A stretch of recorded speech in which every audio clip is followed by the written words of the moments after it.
Oseo. Oseo. That's a Cherokee greeting. Wave the great feather for the good of it. Mitakoe oyase. We are all related. Well, everybody's watching this, you know. The world has got the attention on the Mideast there. It's also called the Holy Land and all that. So it's a good time to for me to bring in something about all of that. And whenever I can, to also show that here in Native America, people here, we now say we are Native Americans, are also related, descending from people in other parts of the world, and one of them is the Mediterranean. So that'll come up in this. And what I'm particularly presenting here in this one is drawings that I have done, and I sort of title it, you know, for this exposition, The Woman Behind the Veil. We can kind of see, you know, how that is. I've done quite a few of these drawings in this way, and here I'm giving away an arrangement of these drawings to kind of carry out not only what my theme in drawing, in the art of drawing is. When I started, who knows how many years ago, I really saw this life drawing, is what we call it in art, to bring it to a place where it has never been before. And I really think that I have, you know, achieved doing that. And so this is part of that. And so for me to begin this in a way that I'm speaking about the drawings and my art, and Claudia is going to film the drawings as I am here speaking of what I have done about this. I can't look at my drawings without loving them. I love, that is, I feel an affection toward them, which is to say that these drawings themselves and I are mutually attracted, and I create them accordingly, so that their emotion, will, is liberated from the anatomical limitation. And then I can create them more freely. This is the embrace that becomes the very shape or contour of a new image idea, an image whole. Like an ornament that reveals itself as an affection, volition of perspective. And the mobility of desire stabilizes itself as I gather the image given to me so spontaneously. And in this creative embrace, she is the whole of my act. The degree of intensity of my drawing her is the perspective of her inner contour, which can move by herself.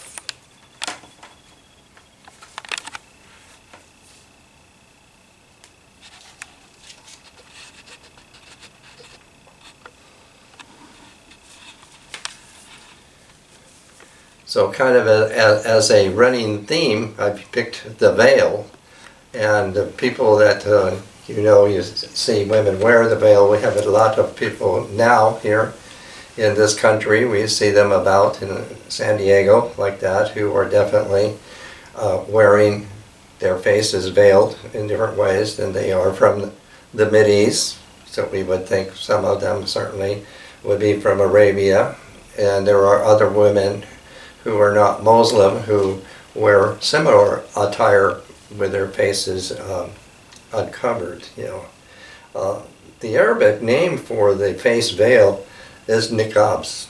So can see that I have, certainly portrayed that most distinctly here, the center drawing.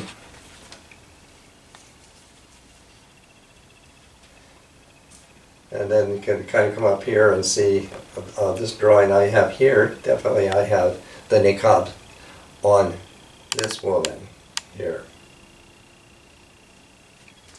So there's all different ways of, this body and face and head covering here. So a lot of things that I'm going to, point out here. If I start here, you see this symbol here that I have put in here in these drawings. I have it in three drawings.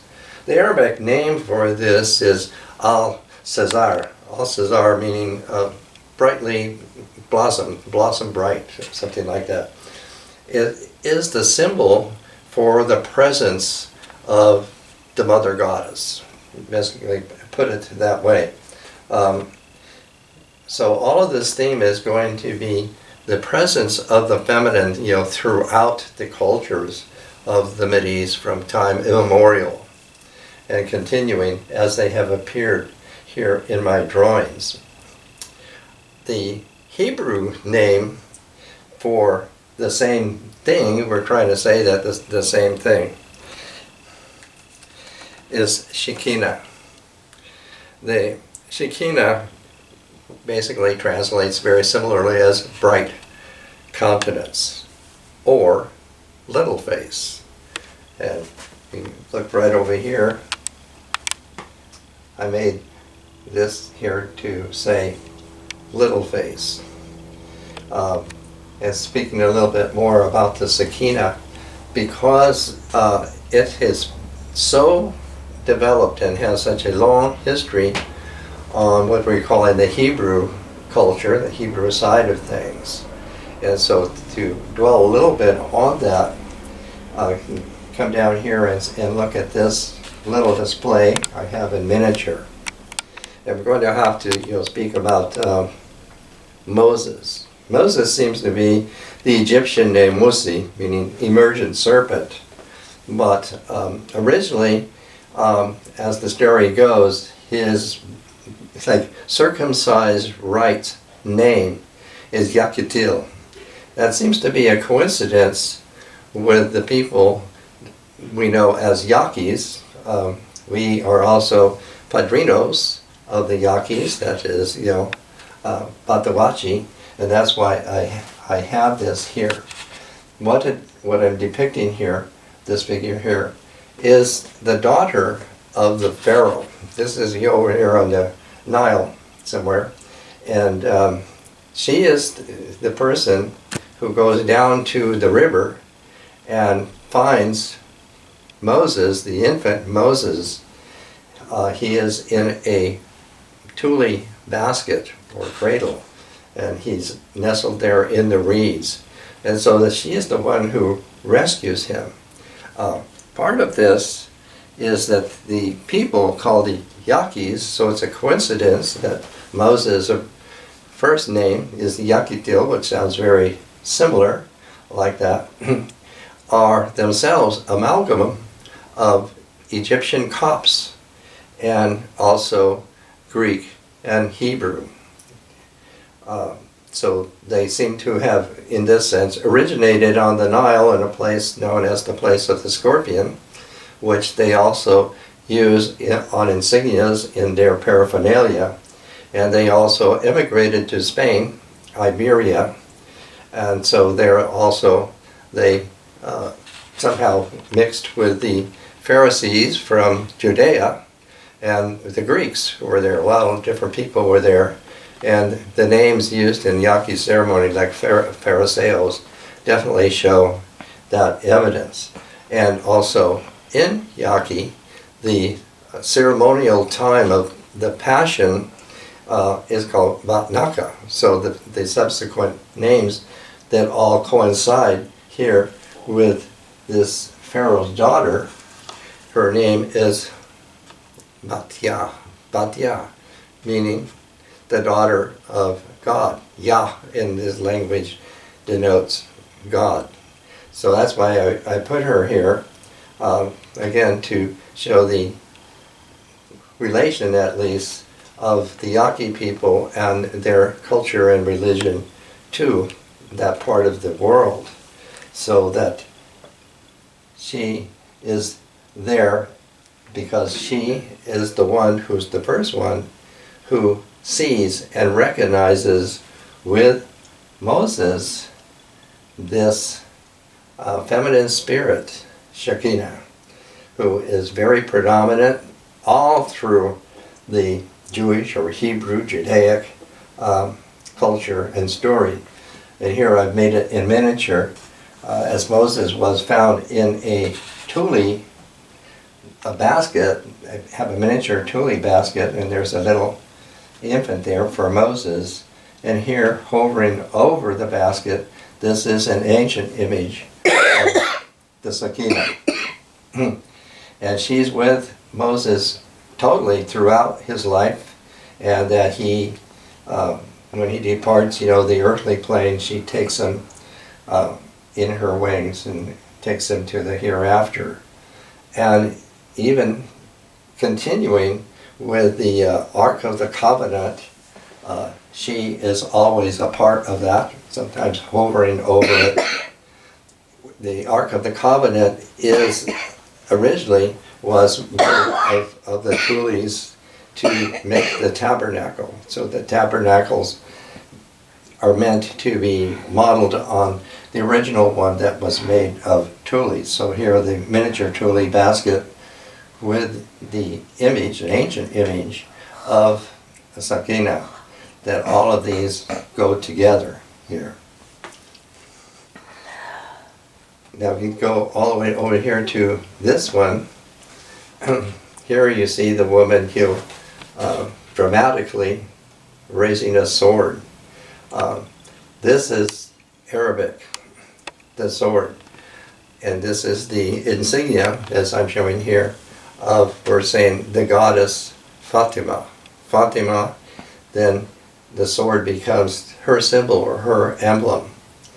And in the time of Moses, not Moses, Muhammad, this begins to continue. So what's called the son-in-law of Muhammad, he's really picked up this and is, basically it's a mystical sword that continues to be passed along, I guess you would say. Zulfikar is that, and bin Talib is the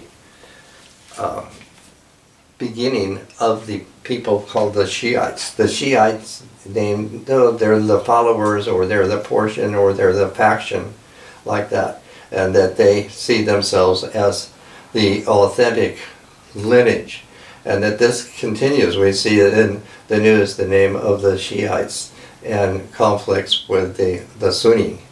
But the Shiites consider themselves to be the original or authentic, and continue with a feminine sense, throughout their culture. And here, we come over here, this is a little miniature sword. This is an amulet from North Africa, the Tuaregs. It seems that the way I understand it, the Shiites, at least a portion of the Shiites left Arabia and immigrated across North Africa. And the people up there are Berbers. And so this is an amulet of the Tuareg Berbers there. So to show that this sword, continues to be this emblem as it is that carries through. And these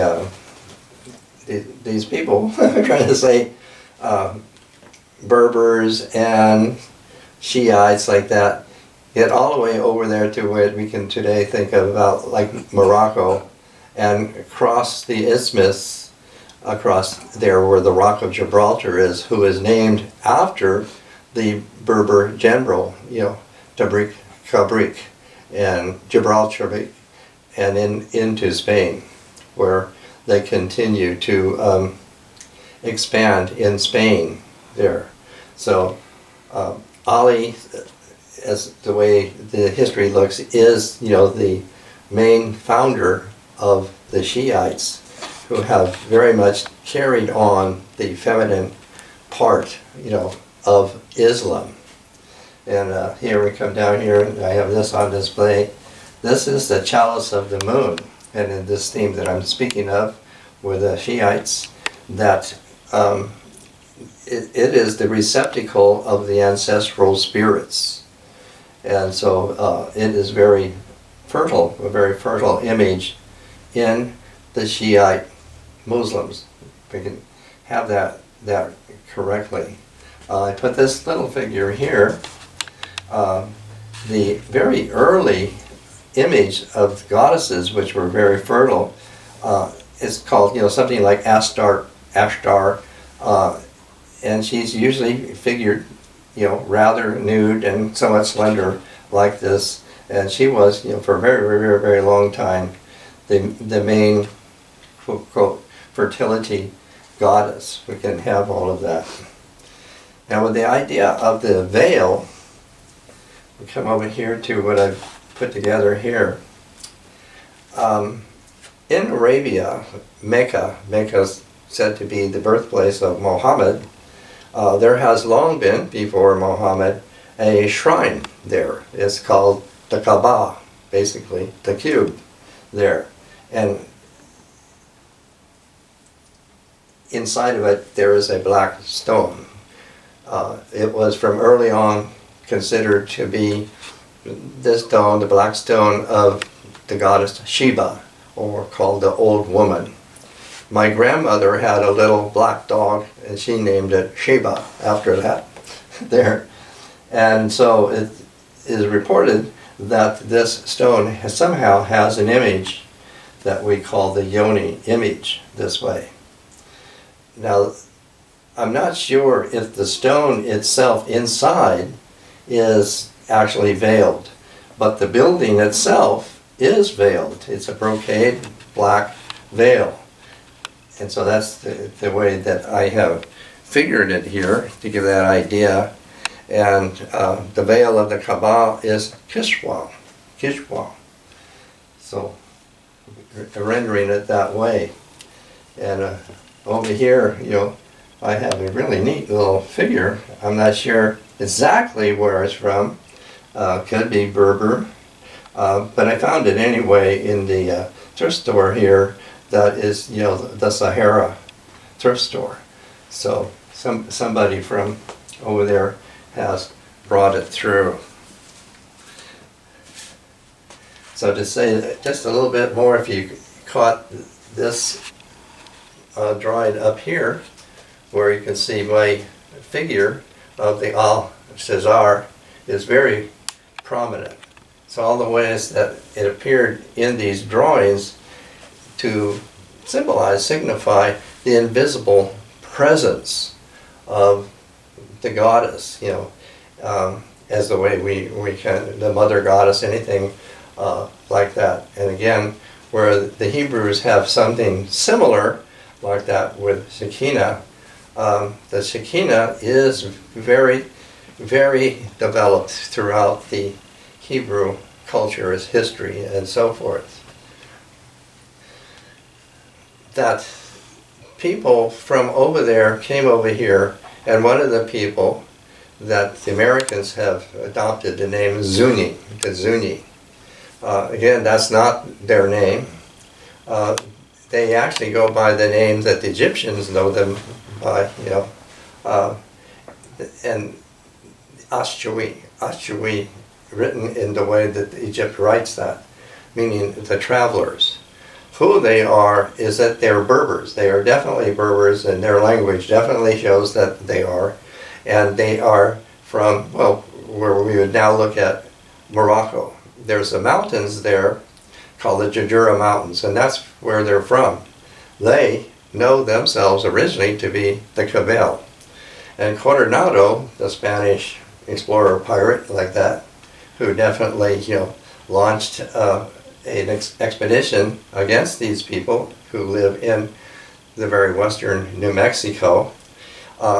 In Spain, he was part of raids, forays into that part of Africa, because there was an expanding, rather little empire, Mauritania, and it seems that the Castilians were afraid that they were going to get more Muslims than they wanted at that time.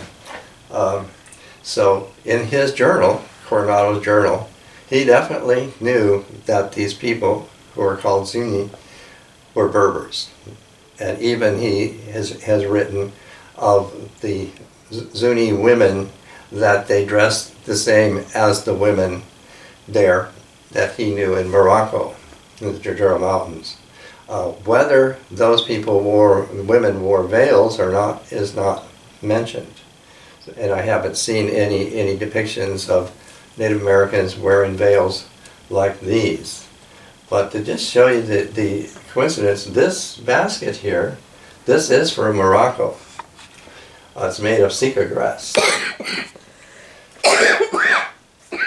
And if you can look way up there, up above, that basket that looks very similar to the Moroccan basket is made by the Hopi. And it's made, wound around bear grass with splints of yucca, like that. The early American basket collectors recognized the similarity of these cultures. The Hopis are not Berbers, they are Delta Egyptians. They come from the eastern delta, Nile Delta, that overlooks the turquoise mines on the Sinai. So you can see why the Hopi are very interested in turquoise, in their culture. So this is just some of the incidents of showing the relations.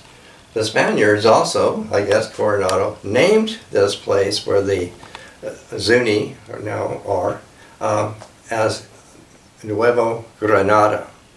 Granada means pomegranate, and that was the name of the Muslim capital and the name of the part of Spain that's called Granada, meaning the persimmon. The persimmon was a symbol, definitely, of the ancient goddess. So their name Cabell is that they came from the eastern part of the Mediterranean, where they were the followers or the devotees of the Sibyl, or in Greek, Cabell. All of that is present in all of this. I think that I've given you a pretty good idea. There are other goddesses that in the ancient world who are very similar. In Rome, they also had the black stone of Artemis here. So I did put a black stone down here. It looks very good with this woman here. So there are very many similarities throughout the ancient world, especially the Mediterranean, including the Nile and so forth.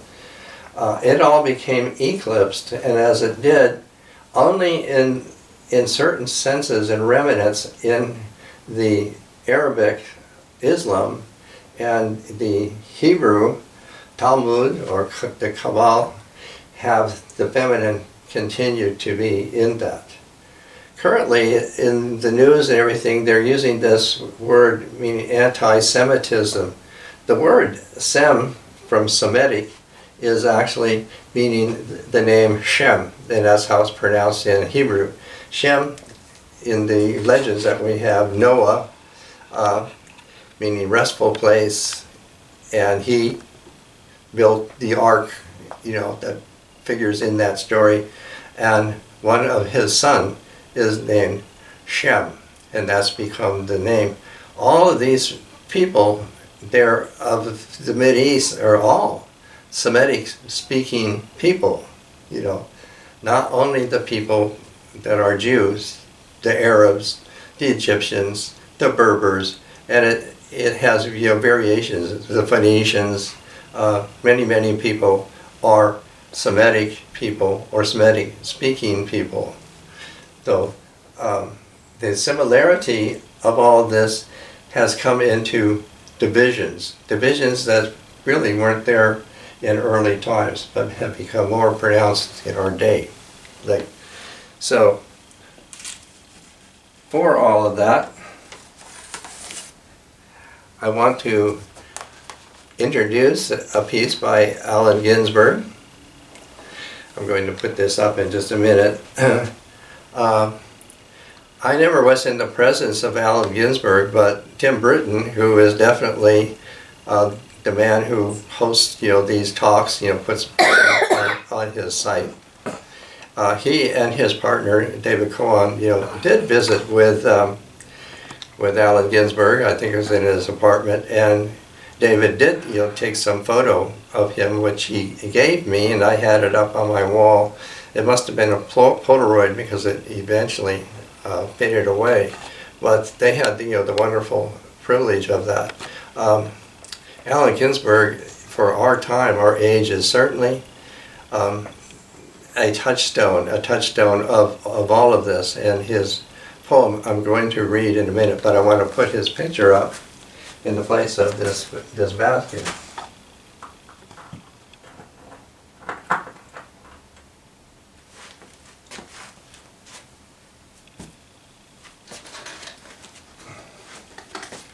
Uh-oh.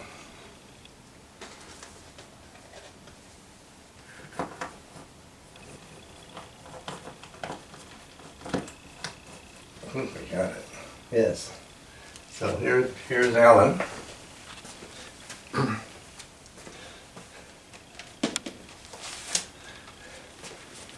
Now this is a wonderful book that I have maintained and kept. I also lived in the Bay Area. I lived in San Francisco and Berkeley and like that. I went to school there. And definitely the City Lights bookstore was very familiar to me. And even recent times, Richard Dickinson, one of our company here, and his son, actually visits the City Lights bookstore to hear my one-time teacher in poetry, Michael McClure, who also autographed a book they gave to me. So it's saying who it is. Lawrence Ferlinghetti is the editor and publisher and owner at that time. And here, this is the book of that.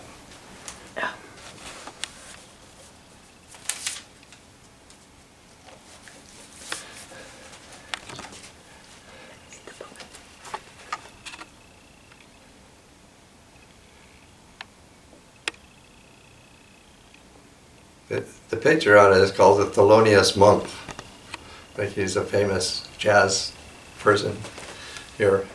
And this poem by Ginsberg is so needed for these times right now. Yahweh and Allah battle. Yahweh with a atom bomb. Allah cuts throat of infidels. Yahweh's armies beat down the neighboring tribes. Will Red Sea waters close and drown the armies of Allah? Israel's tribes worshiping the golden calf. Moses broke the tablets of law. Stone commandments broken on the ground. Sufi Sam, what do you say? Shall prophets' companions dance circled round synagogue, while Jews, down-bearded, electric inside? Both gods terrible, awful Yahweh, Allah. Both hook-nosed gods, circumcised, Yahweh, Allah, which unreal? Which stronger illusion? Which stronger army? Which gives most frightening command? Which god tribe more numerous? What god maintain egohood in Eden? Which nameless? Which enter the abyss of light? The worlds of gods, warriors, humans, animals, and flowers. Hell beings, even hungry ghosts, all die. All Jews, all Muslims die. All Israelis, all Arabs, pig, snake, and cock eat each other and perish. Cairo's millions and Jerusalem's multitudes suffer death's dream armies in battle. Yeah, let tribes wander to tin camps at cold Europe's borders. Yeah, let the millions sit in the desert shanty towns with tin cups. I'm a Jew, cries Allah, Buddha circumcised, snake bringing apples to Eden, alien, wanderer, caller of the great call. What prophet born on this ground bound me eternally to Palestine, circled by armies, tanks, droning, bomber machines, radar, electric computers. Nasser and Sadat sent me here. Arafat sent me here. Messiah sent me here. God sent me here. Hungary sent me here. Buchenwald sent me here. Vietnam sent me here. My Lai sent me here. My mother sent me here. I was born here, in Israel, Arab, circumcised. My father had a coffee shop in Jerusalem. One day the soldiers came and told me to walk down the road with my hands up. Walk away, leave my house business forever. The Israelis sent me here. The Sphinx and Pyramid sent me here. Yahweh and Allah sent me here. Abraham will take me to his bosom. Mohammed will guide me to paradise. Christ sent me here to be crucified. Buddha will wipe all this out and destroy the world. The New York Times and Cairo editorialist Yakal sent me here. Commentary and Palestine Review sent me here. The International Zionist Conspiracy sent me here. Syrian politicians sent me here. Heroic pan-Arab nationalists sent me here. They're sending armies to my side. The Americans and Egyptians are sending bombing planes, tanks. Russians help me battle for my righteous house, my souls, dirt, spirits, nation, bodies, boundaries, and self's territory, my Zionist homeland, my Palestinian inheritance. The capitalist, communists, and third world peoples, republics, dictatorships, police states, socialisms, and democracies are all sending deadly weapons to our aid. We shall triumph over the enemy, maintain our separate identity, proud history evermore, defend our own bodies here in this holy land, this hill, Golgotha, never forget, never relinquish, inhabit eternal, under Allah, Christ, Yahweh, forever one God.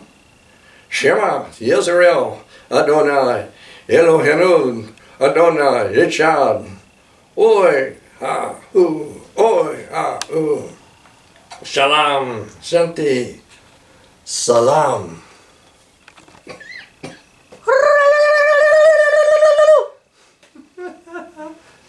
Thank you.